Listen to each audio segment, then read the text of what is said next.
Mga kakulot, hulaan nyo kung saan naman tayo pupunta. Siyempre, dun tayo sa masarap.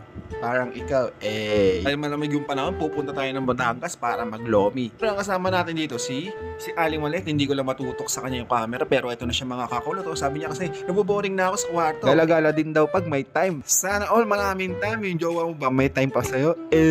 Pag wala ng time sa'yo yung jowa mo, palitan mo na. Malay mo, para tayo sa isa't isa. Oh, wag kang kilig baka mamasama sa. Manglakad lang kami dito ni Ali. Kasi daw, baka dala dito na daw yung mga forever niya. Mga ha, hindi lang isa. Mga. Parang jowa mo, pag tinanong, single ba? Oh, syempre, magmaganda, single yan. Parang nalampa yung perfect na si Ali. Hindi niya maalis yung mata niya sa kambing, no? Parang kayo dati, araw-araw kinikilig. Pero yung sinugot mo na siya, ilang buwan lang, sa iba na kinikilig.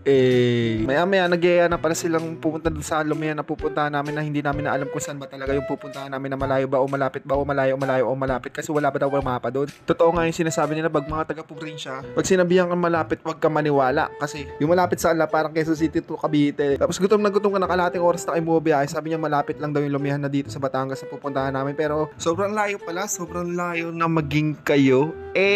Syempre kinaga namin tong biyahe na to, kahit sobrang layo, matikman lang kita. Sabi nga nila, pag may tiyaga, may bubo ka.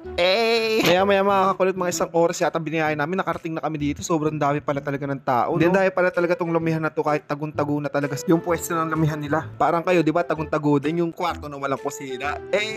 Mga 15 minutes din kami naghintay dito bago maserbang, kasi sobrang dami pala talagang order dito. Ngayon pila-pila. Sabi nga nila, pag may tiyaga, may bubo ka.